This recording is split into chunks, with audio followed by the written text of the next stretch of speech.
evening, and welcome to this December 15th edition of EastCast. I'm Mira Silbert here with Susan Schwartz to bring you the news of the week. Although we at East are counting down the days until winter break and getting ready for the holidays, there are many people not as fortunate as us. The number of homeless people in the United States has become a serious problem, varying from 200,000 to over 2 million.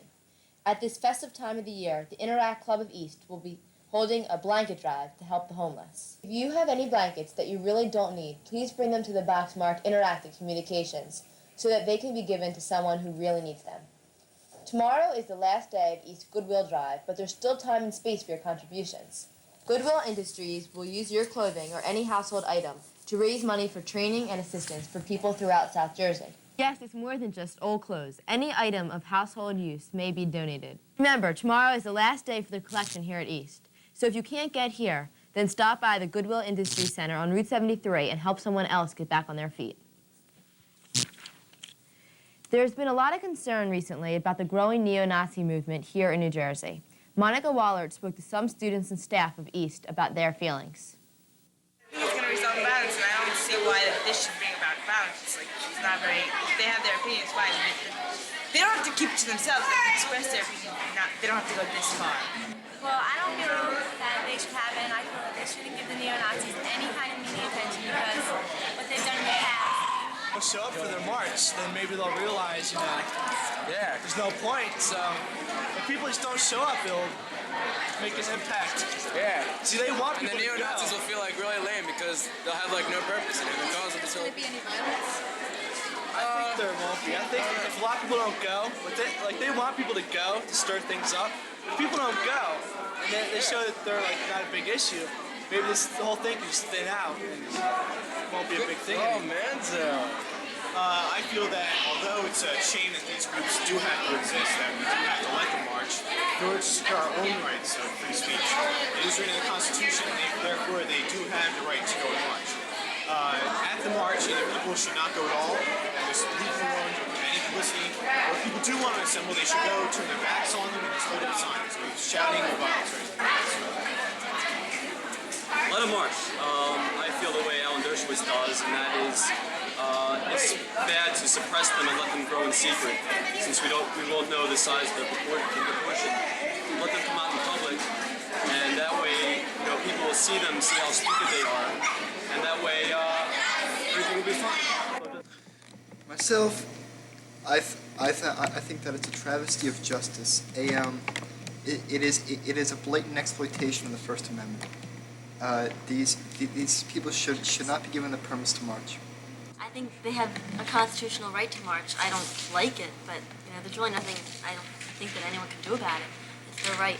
I think that the neo-Nazi march is bad, and they should get cops out there to stop it, because it So you think shows there's going to be violence? violence is very bad. But I think that they should get people out there to stop it, so then I don't get out there and kick all their butts, because I think anti-Semitism is very bad. Or do you think there's going to be I'm violence? against the neo-Nazi world because my grandmother was in the Holocaust and so on, and just don't think it's the violence is too much. As you can tell, I'm not partisan to the neo-Nazis. I don't think they should be, allowed. But we can't infringe on their freedom of speech, and as long as it's a peaceful demonstration, I guess they'd be allowed to do it. It basically promotes violence, a demonstration like that. So I don't think that they should allow it. Hi, my name is Aviva Yasker, and I've been trying to follow what's been going on with the neo-Nazis wanting to march around here. The most recent news that I heard was instead of wanting to march in Haddonfield, now they've picked up a permit from the Camden County government to demonstrate in Pennypacker Park, which is actually in Cherry Hill. And I don't like that idea at all. I don't like the idea of a neo-Nazi group marching or demonstrating 5 minutes away from where I live. And they might say, okay, it's a peaceful protest and everything, but I don't think so. And I've heard a lot of people say, oh, they have the right to do it because it's freedom of speech and it's a peaceful demonstration, blah blah blah blah. But I don't agree with that at all. And if you look back in history, even recent couple years, lots of times when hate groups request a permit to have a peaceful demonstration, violence happens anyway. Well, there is some things that people our age can do about them marching. For example, in my youth group, we wrote up a petition to the government and requested them, but we asked them to not grant them permission to march. And some of the points we put in the petition was that, you know, the history of that they've caused violence before, and it wouldn't really be it might not be a peaceful demonstration. And we also put that in our community, since we value diversity and there's lots of diversity in our community, that it would really offend lots of people, because the people who the neo-Nazis have come out and voiced hatred against, and having them be able to march 5 minutes away from their house.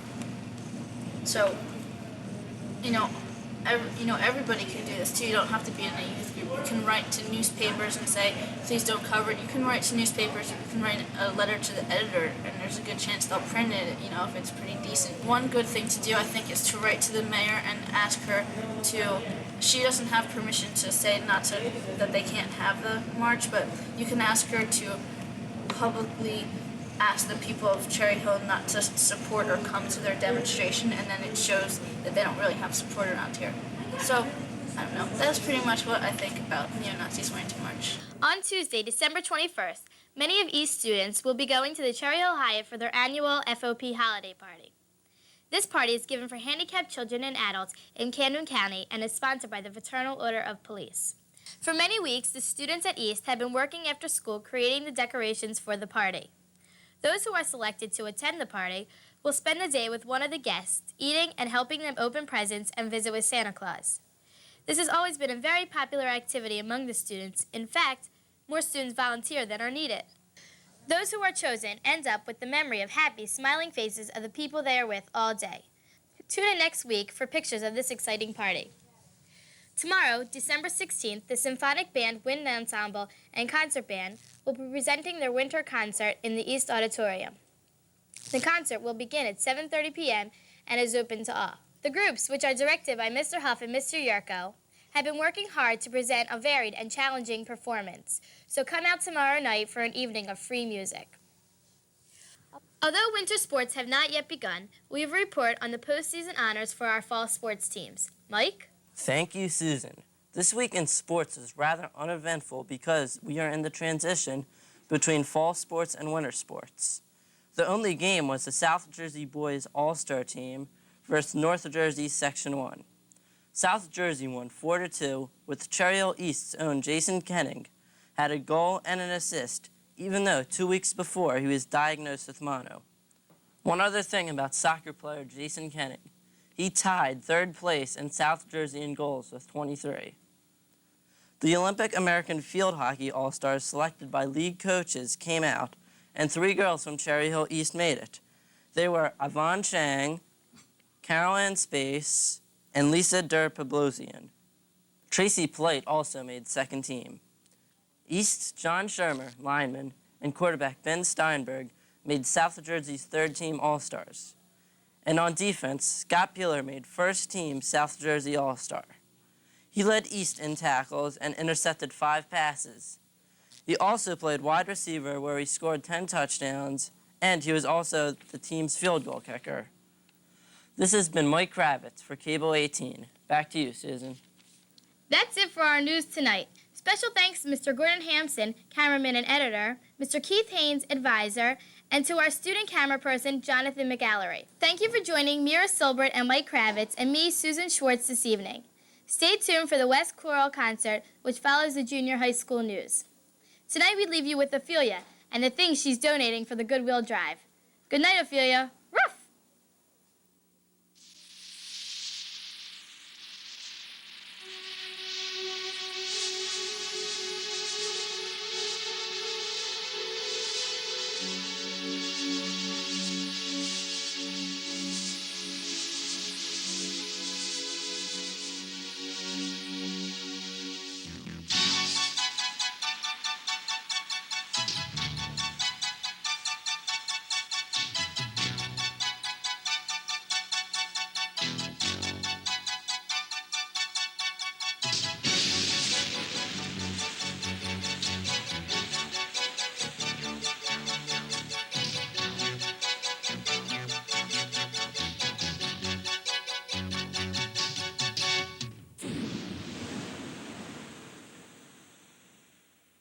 Good evening, and welcome to the West Report. I'm Laura Gannon. And I'm Peter Woodworth. Another one of West's alumni done well made headlines yesterday. Leo Klagholz, who graduated from West in 1960, was appointed by Governor-elect Christy Whitman to the post of Commissioner of Education for New Jersey. Mr. Klagholz, who favors tighter fiscal management in local school districts and a higher proportion of money to go to classrooms, was the first appointee on the Governor-elect's new cabinet. We wish Mr. Klagholz the best of luck and hope that he has an excellent time in office. Last Friday, Amnesty International observed Human Rights Day by participating in a special Prisoner of Conscience activity. Each student came dressed in black and wore a candle around his or her neck bearing the name of a prisoner. The 24 members of Amnesty that participated in this activity were deprived of basic human rights, such as smiling, eating, drinking, and talking. As the day went on and the petitions were signed, the members were given their rights back one by one until the end of the day where they were able to talk again. Peter? Freshman World Civ students got a special lesson on the religion of Islam last Friday. Guest speaker Mrs. Mohad, a practicing Muslim who has 2 sons in West and who has come to speak before, visited classes to make students better informed on the often misunderstood religion of Islam. She stressed Islam's common roots with Judaism and Christianity, but pointed out that no matter what faith you are, no religion teaches you to hate. The students asked several interesting questions, and it seemed that everyone came away with a better understanding of not only Islam, but also themselves. Finishing the series on 2 of the world's main religions, another class had a chance to hear a guest speaker on Judaism yesterday. Rabbi Gary Mazo of the Makor Shalom Temple came to talk to students and answer their questions about the Jewish faith. Topics ranged from the founding of Judaism and its central beliefs to the ritual garb required during ceremonies. Although Rabbi Mazo had to leave before his last scheduled lecture, his answers were undoubtedly helpful to the classes he had a chance to speak to. And now to Dave Marika with this week's sports. In sports, the boys swim team dove into action last week, coming up with 3 wins. The team first got a forfeit victory over Camden Catholic before defeating Pennsauken. Last Friday, the Lions also topped Triton. Coach Fisher said he believes his team could make a run for the state championship this year. Well, we'll keep watching, but for now, congratulations on the 3-0 start. The team returns to action a week from today against Moorestown. And the rest of the winter sports teams commence their seasons this week. The boys basketball team is host to Haddon Heights this Friday evening at 7 p.m. The girls team also plays Haddon Heights on Friday. That game is at Heights at 6:45 p.m. On Saturday, the wrestling team springs into action against Gloucester Township Tech, Camden, and Highland. The bowling team strikes against Eastern this Friday, and the girls swim team races Camden Catholic tomorrow. Good luck to our winter sports teams. Please bring home the Olympic Conference gold.